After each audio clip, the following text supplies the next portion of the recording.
Are you lying awake at night worrying about how to pass your wealth to your children without losing a big chunk of it to taxes? Maybe you've set up trust but still feel uncertain about the best way to distribute your assets. Well, you're in for a good show today because we're going to explore smart strategies for tax-efficient wealth distribution that align with Christian principles. And we're going to address a great question from my friend Bob about transferring wealth to his 3 children. Because Bob's confused, and you'll hear that in his question today. In a world where crushing debt keeps you trapped, where living paycheck to paycheck has become your new normal, and where the dream of retirement seems impossibly out of reach, there's hope. Join financial evangelist Ralph E. Stepp Jr., a man who's walked through the fire of financial failure and emerged stronger on the other side. Welcome to Ask Ralph, the show where real-world experience meets biblical truth to break the bondage of financial despair. Get ready to take control of your money, break free from the financial stress, and align your resources with God's purpose for your life. This is Ask Ralph with Ralph E. Stepp Jr. Well, thank you for joining me today. Let's continue our journey together. We have a destination set, and that destination is to master our finances from a Christian perspective. Now, if you missed yesterday's show, I had a great show on Tax Talk Thursday about handling taxes when living and working in different states. So if you missed it, be sure to check it out because the strategies we covered yesterday might just save you thousands of unnecessary tax payments and might keep you from getting one of those dreaded audit letters from one of the states. So again, you can check out all the episodes at AskRalph.com. Well, today's question comes from my friend Bob. Like I said, I've known Bob for a long time, and Bob actually put this question in our private Facebook group. And if you're interested in joining that group, you can go to AskRalphPodcast.com/group, and you can interact with the rest of us in the Facebook Insiders group. But here's Bob's question. He says, Ralph, transferring wealth. I find it not to be an easy thing. I consulted my financial advisor, and I was told I can't just keep everything status quo, even though everything I own is in trust upon my wife and my death. And my daughter is the executor with a non-revocable trust, and things are set whereas she is durable power of attorney. I'm told my investments need to be distributed between my 3 children. Do you have thoughts? Well, Bob, that is a great question. It's a question I get routinely in my practice, so thank you for that. Now listen, before we get too deep into this, I want to start by saying a lot of what we're going to talk about blends the issue of legal and accounting. So I want to be very clear. I am not an attorney. I don't play one on TV. What I'm going to talk to you about today, first thing I'm going to tell you is if you have any specific legal questions involving trust or inheritances, I'm going to highly encourage you to go speak with an attorney. Yes, it's going to cost you a few dollars, but your peace of mind is worth the money that you're going to spend. So today's topic is going to be my general information based on experience, not legal advice. Now, if you've got a question like Bob, another thing you can do, and you can always do this, you can go right to our website. That's at AskRalph.com. There's a little search icon. And you could say, listen, I've got this big financial decision, or maybe it's a small financial decision to make. Well, you can click on that search icon and see if I've written a blog post about it, or see if I've talked about it on this show, and you can start off with some strong financial footing before you make that big decision. Now, as you know, a few days ago, I talked about how I'm going to add a gratitude statement because I think each of us needs to start each and every day being grateful. So today I'm grateful for God's wisdom in teaching us about stewardship, and that's exactly what you're asking about, Bob, and the importance of planning for future generations. So that's what I'm grateful about today. You know, Bob, I always like to start with a scripture reading too, and your question reminds me of Proverbs 13:22. And this is a particular verse that I've used several times on this show because it teaches us about leaving an inheritance for future generations. And Bob, I know that's exactly what you're trying to do because we've talked about this one-on-one. So let's turn to that verse, and this is what it says. Again, that's from Proverbs 13:22. It says this, a good person leaves an inheritance for their children's children, but a sinner's wealth is stored up for the righteous. I don't think I need to add too much to that. That is a very blunt saying. A good person leaves an inheritance for their children's children, but a sinner's wealth is stored up for the righteous. So let's get to today's topic, and let's see how we can help you in your decision-making processes, Bob. You know what keeps many Christians up at night? I ponder this. I've written a couple books. I'm actually working on my 3rd book, and that'll be coming out here soon. But what keeps Christian up at night is the fear of their legacy becoming a tax burden for their children. And that I hear this time and time again. I just had a client in the other day. This was exactly what we were talking about. He said to me, Ralph, he says, how can I reduce the tax burden for my children? Now I'm going to tell you, everybody's situation is different. So the things we're going to talk about today may apply to you and they may not apply to you, but I want to throw a lot of things out there because there's some of these things you can actually do. So let me tell you about a client, Tom. Now, Tom is not my client's name, but I'm going to tell you a story about him because it really illustrates what we're talking about. And Tom, he's been a tax client of mine for years. And this one particular tax season, he came in and you could just see he was exhausted. I don't know what was going on at the time. I looked at him, I'm like, Tom, are you okay? And I could just tell something in his demeanor had changed. And he said, Ralph, I'm exhausted and I'm worried about things. Now, Tom is a Christian business owner. He had been in church his entire life, and now he had reached his mid-60s. And he started thinking about that legacy planning. He started thinking about, how am I going to handle my assets? You know, in Tom's particular case, he said, Ralph, I have about $2.3 million in assets, and I've got 3 children. And when he said that, you could see the tears in his eyes. You could tell this was very emotional for him. And listen, all of us have come to this point. I mentioned on the show a couple of weeks ago when my wife and I and my oldest son traveled to Germany. One of the things we did before we went away is we went and met with our estate planning attorney because we wanted to make sure that things were set up so that if something happened to us, that things would be set up for how we wanted our assets to be handled, how we wanted our assets to be distributed. And I could see this was really getting to Tom. And he said this to me, he said, Ralph, he said, I've worked my entire life building something for my kids. And that is the truth. You could tell Tom was a guy, he invested in his family. He invested in his children. He was a hardworking guy. But he said, I'm terrified I'm going to mess it up. And listen, that's a common thing I hear in my practice. A lot of people are worried about, they've done all this hard work. They've put money aside. Just like you, Bob. You worked hard your entire life. You've amassed, and I'm going to say it's a fortune, but it's a fortune to you, and it's a fortune to most of us. And what Tom said, he said, the last thing I want is for them to lose half of their inheritance to taxes. And then he said something was even more striking. He said, Ralph, or worse, I am really concerned that it's going to tear the family apart. And let me just tell you, that is something I hear time and time again. So I got in a little deeper, as I do with all my clients. We started with that initial assessment, a non-emotional, just a factual thing. And I found out that Tom had already set up a trust. But with that trust, it was missing some crucial elements. Again, I am not an attorney, but just the basics of what he told me, the way that it was structured, there was a potential for a 40% tax burden on his children. And obviously, that's not what Tom wanted. So he was trying to balance this financial wisdom and this faithful stewardship. But Tom's situation was not simple. See, Tom had an interesting and complex asset mix. He had retirement accounts. He had a 401k from his job. He had put money into an IRA. He had a Roth IRA. He had a health savings account. So that adds a layer of complexity to it. And I've talked about this on other shows. Tom also had a vacation property. Another cool thing that Tom had, and he worked diligently with this with his son, his oldest son, was he had a classic car collection. I'm going to tell you right now, he would always bring in his phone and he would show me some pictures. He not only bought cars, but him and his son restored cars. And they were I tell you, beautiful classic cars. And he had a special garage that he rented. And I want to say he had 8 or 10 of these. This was definitely a passion. It was something that he and his son did together. Tom also had a business property. He owned a small business property, and his youngest daughter had always dreamed of turning it into a Christian counseling center. That's what she had studied in college. And her goal at some point, when they had this small property, was to create this Christian counseling center. And believe it or not, this is a very strange occurrence or circumstance. So Tom came in, like I said, he sat down with me, and I had just gotten done a CPE class. For those of you that don't know that, continuing professional education. As a licensed Delaware public accountant, I have to take so many hours of continuing education. For me, it's 40 hours per year or 80 hours in a 2-year period. Well, happenstance, I had just had this CPE class on tax efficient strategies.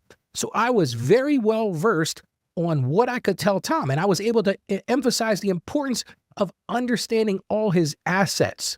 So the first thing we did is we made a list, what I call a comprehensive asset list. We looked at everything he had. And for Tom, I came up with some solutions. And one of the things we did for Tom, because Tom said, Ralph, he said, one of the things I want to do is I don't want to just wait till I'm dead and gone. I want to be able to bless my children now. So one of the cool things that you can do, and a lot of people overlook this, and I'll talk about this a little bit later in the show, was Tom was able, because he's married, to gift $38,000 per year per child. So he was able to do that while he was there to see it, while he was there to be a part of it. And the best thing about this annual gifting, there's no taxes for the person who receives it. Now, it doesn't help Tom on his taxes either, but it helped him emotionally. It helped him gain that financial peace. And then the next thing we talked about is, what are we going to do about this business property and his daughter's vision? So one of the things I encouraged him to do is I said, why don't you go talk to an attorney? Because one of the things you can do is set up an irrevocable trust. And what he ended up doing with his attorney is he placed that business property in an irrevocable trust. Now, there's a difference between a revocable and an irrevocable. I actually did a show about that a few weeks ago, and I'll put a note to that in the show notes today. And Bob, just as an aside, having read your question, I believe you actually have a revocable trust. So if you do have an irrevocable trust, let me know, because you need to talk to your attorney, because that is not what I think you have. I think you actually have a revocable trust.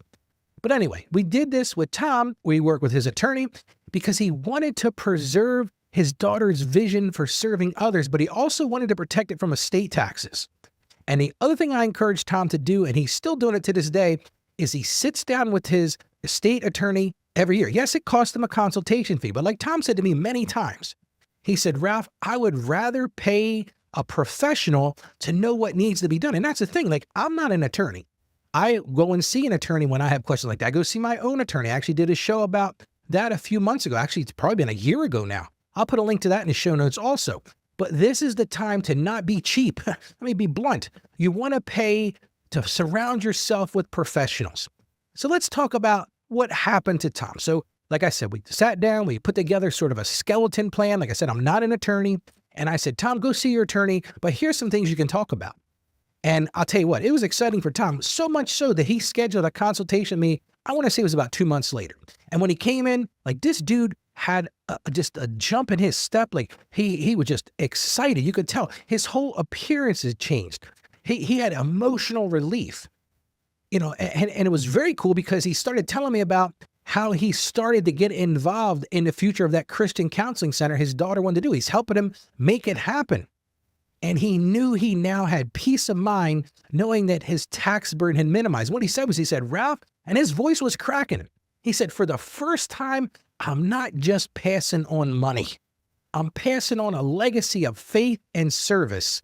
And I get to see what happens while I'm still here. And that was so important for Tom. And Bob, that may be something you want to consider. Maybe you want to consider doing some gifting of your assets now. And again, Bob, it depends on your particular assets, because if they're retirement money or things like that, there may be some tax ramifications. That's where you want to sit down with somebody like me and let's work through that, because it's not as simple as saying, well, I'm going to gift IRA money. I don't want to take a big deep dive on that right now. Boy, that's an AI term, but I don't want to go down that road, because that can, and that's where, I say it all the time. You've got to have specific advice for your particular situation. But here's the legacy impact of what Tom was able to do. And Tom said it best himself. He wasn't just transferring wealth. He was transferring the values, his Christian values that he was so important to him. He was able to give those monies while he's still there. He's seeing his daughter have that vision of that business property, turn it into a Christian counseling session, Christian counseling location.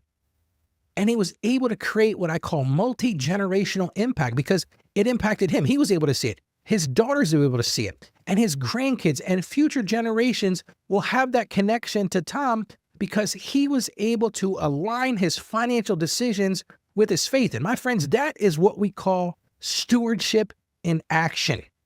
So you might say, Ralph, what are the key takeaways from what you did with Tom? Well, the big one is this. Estate planning is about more than money. Bob, if you're listening to this, and I appreciate your question again, your estate plan is partially about money, but it's bigger than this.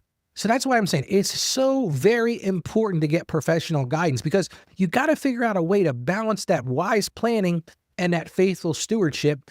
And in the end, like the Bible verse said today, you want to create a legacy that honors God. So let's talk about some of the things. Let's do a little bit deeper discussion on. So there's that annual gifting strategy. And this is a strategy, it's an exciting opportunity that many people overlook. Now in 2025, you can gift up to $19,000 per person per year. So if you're married and you have a child, between you and your wife, like I talked about with Tom, you can gift them $38,000. Just cut them a check. There's no tax ramification. There's no tax returns that need to be filed. So imagine this. Imagine giving each of your 3 children $38,000 annually. And that's exactly what Tom started to do. That's $114,000 a year. Now, he had 3 children, moving tax-free. Again, it depends on the character of those investments. If your money is not in after-tax dollars, or if it's in stock or something like that, that's a whole different animal. And you need to meet with somebody like me or somebody you trust to go through that. Because here's the deal. And this, I'm going to take a little bit of a deeper dive right at this second. If that money is in an IRA or pre-tax money, in order to get that money out, somebody's going to have to pay tax on that. Now, you can either pay it now or pay it later. That's something you want to talk about with your financial advisor. Now, if that money is in stock, you might want to talk about that as well, because see, here's the deal. And a lot of people don't understand this. Client I had in the other day didn't get this. You get what's called stepped up basis. Now you might say, Ralph, what in the world does that mean? Here's a real simple example. Let's use Tom as my example.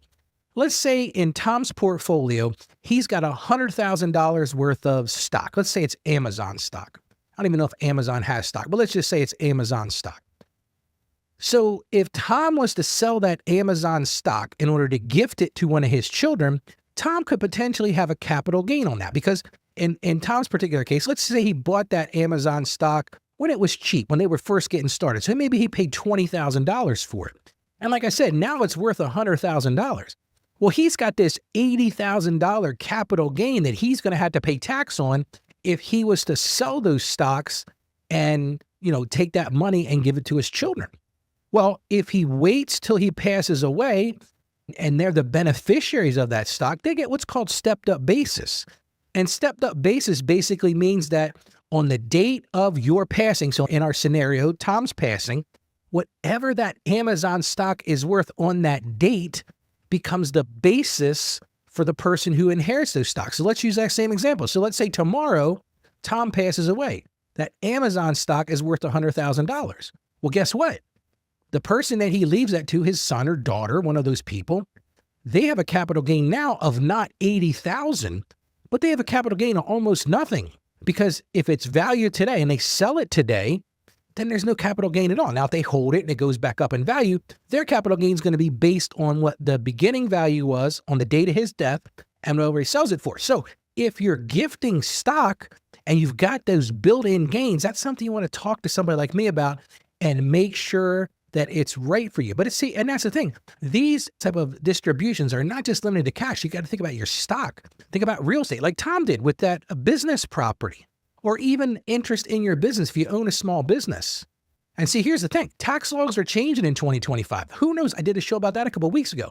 Who knows what's going to happen in this new Congress with the new president? So now may very well be the time to act. And let's talk about something else you've already started. Those trusts. Well, there are different types of trusts. And like I said, I'm going to make a note in the show notes that talks about the episode I talked about those, because there's revocable living trust, there's irrevocable trust, there's even a thing called dynasty trust. I'm pretty sure that doesn't have anything to do with the TV show that used to be on TV. But here's the thing you got to understand. Trusts aren't just about taxes.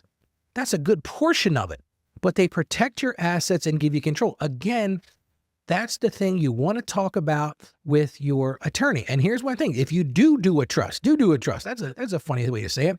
But Bob, I'm speaking directly to you. Your trust is not a set it and forget it document. And maybe that's what your financial advisor is telling you, Bob, is maybe you're a financial saying, yeah, Bob, that's great. You set up this trust 10, 15 years ago. But when's the last time you updated it? So that's one of the things you want to discuss. Regular review with your attorney. Make sure your trust isn't just this set it and forget it document. And the other thing is, people leave money on the table because there's tax efficient investments. There's tax managed funds. There's strategic asset location. There's the discussion about long-term holding periods.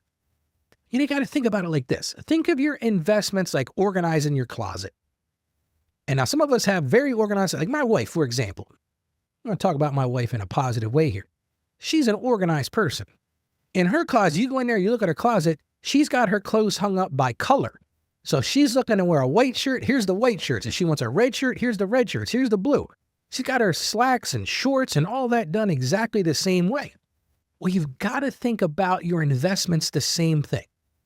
Organize in that closet. Everything has its place. So work with your broker and find out what's the best solution. And then that estate planning framework comes together and you put all those pieces together. And this is not a simple approach. This is a comprehensive approach, Bob.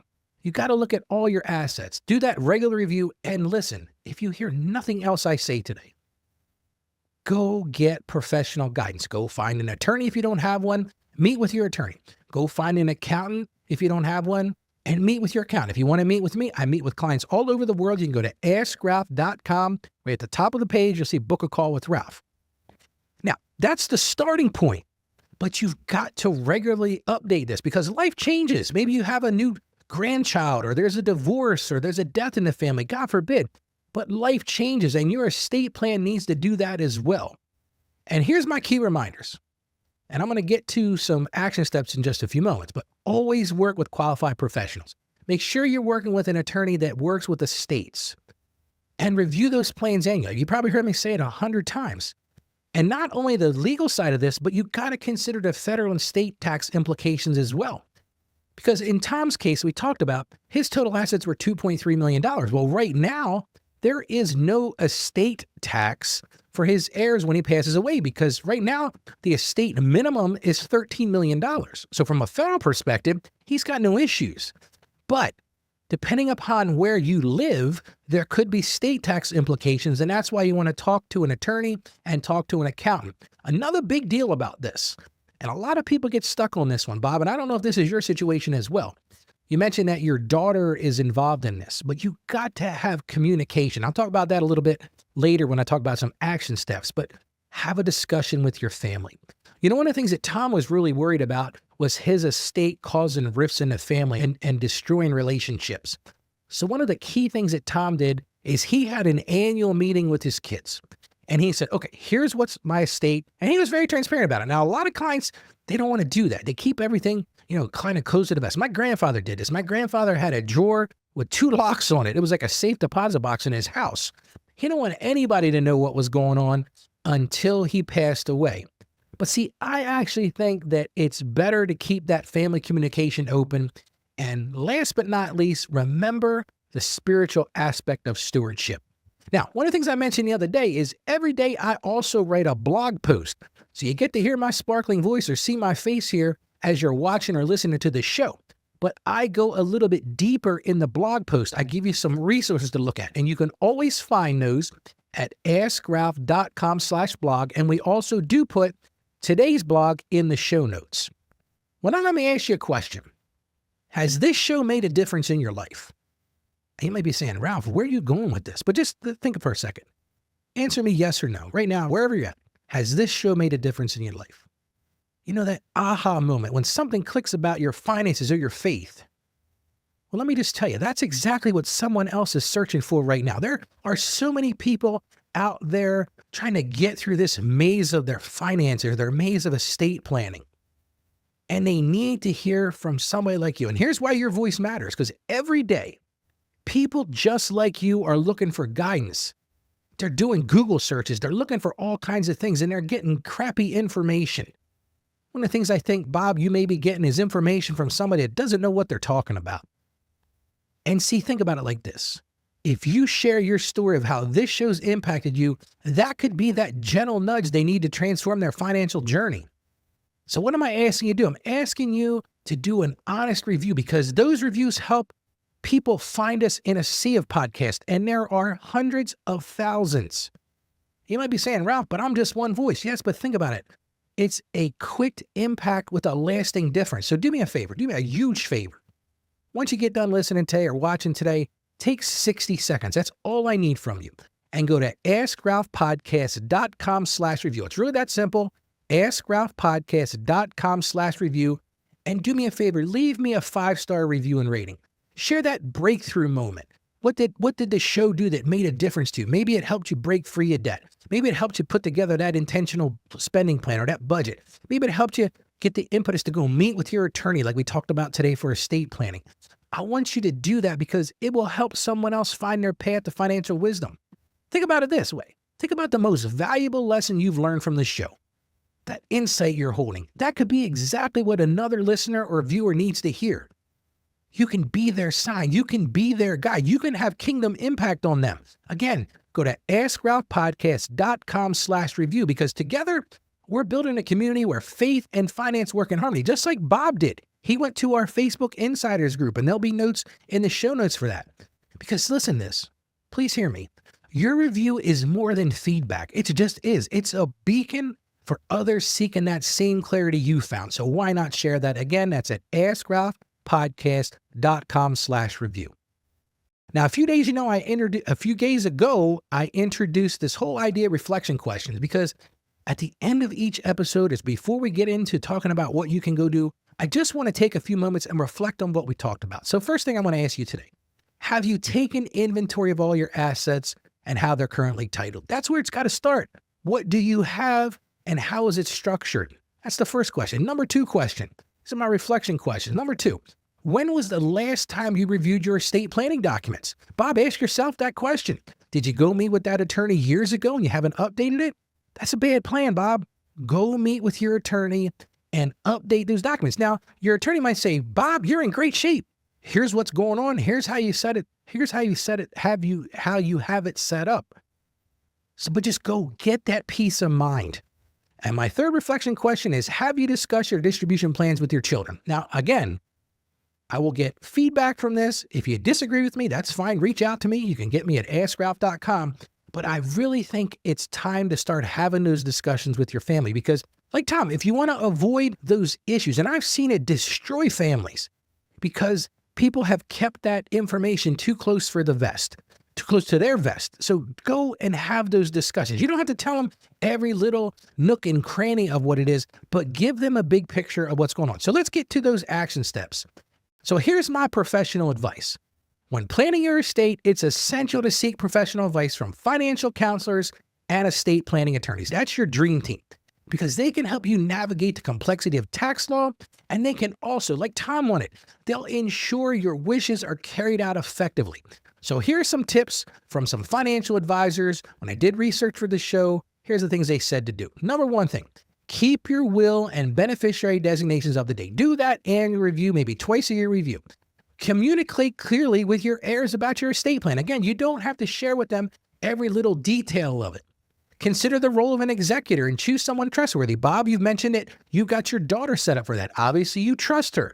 So consider that role of that executor and make sure that that's somebody that is trustworthy. Now, another thing in our digital age, a lot of people don't think about this, and this is another reason you want to go have your plan reviewed, is now we have a lot of people that have these digital assets, cryptocurrency and things like that. Because those things may not have been considered when you set up your estate plan. And there may be passwords, there might be digital wallets you need to send or you share access with. So that's really important. Here's another thing I think is a great idea, and that is introduce your executor to your financial advisor and attorney. Don't wait till you pass away. Have that annual meeting and have your executor come alongside. Have them come sit with your accountant. I have that happen in my practice all the time. Have them come sit with your financial advisor or your broker and have them come sit in with those attorney meetings. Another thing you want to do while you're talking to your attorney is incorporate advanced directives and long-term care planning into your estate plan. A lot of people forget about this.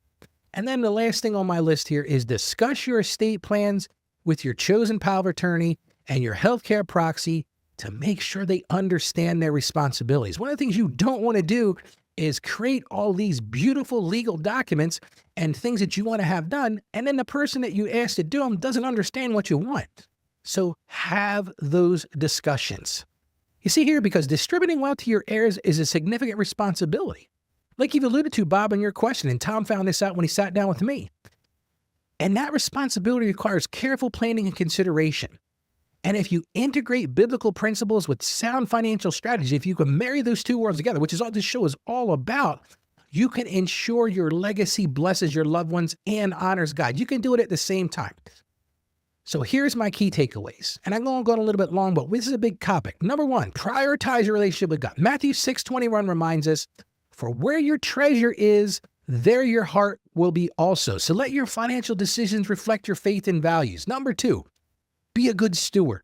Use your wealth to honor God and bless others, including those in need. And you can include that in your estate plan. Number three, plan for your heirs' well-being. Consider the potential impact of your inheritance on their character and their spiritual growth. I've talked about this before as well. One of the big concerns my wife and I had was we didn't want to leave this big basket of cash to our kids. That's why we set up trust so that they can ease into that. Number four thing, I'm a tax guy. Minimize taxes. You can utilize strategies like we talked about, the gifting, the trust, the life insurance. All those things can reduce your tax burden and potentially the person you're giving to's tax burden. Number five, it's a Christian finance podcast.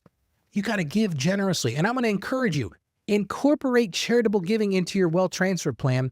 And last but not least, and I probably said it 15 times, maybe 16 times, seek professional advice. It floors me how many people are unwilling to spend a few bucks to give them that peace of mind. They want to do it themselves. They want to go online and do their own will, do their own trust. And I'm sorry, you are not an expert. I'm not a legal expert. I am a financial expert. I am a tax expert. But seek professional advice. Consult with financial advisors. Consult with estate planning attorneys. And make sure your wishes are carried out effectively. Well, I know we went with a lot of stuff today. Well, tomorrow's show, this is going to be a doozy. And it's this question. It says, why should I wait until 70 to collect Social Security? We're going to dig into that. It's a question I get routinely in my practice. Now, remember this. My passion is to help you achieve financial success. That's my goal here. That's why I get up in the morning. This is my passion. I want to see you live out your dreams. I want to see you grow in your faith. And yes, you can do both at the same time. You absolutely can. I demonstrate that daily. And I know together we can master your finances from that Christian perspective. So as I always end this show, stay financially savvy out there. Build your dream team. Get those people around you. Bob, I'm going to encourage you to do that and meet with people that can help you. And God bless you abundantly. Thank you for joining us on the Ask Ralph Show. And with a simple click to subscribe, we'll invite you back to our next episode. And remember, financial issues don't have to be complicated. Just ask Ralph.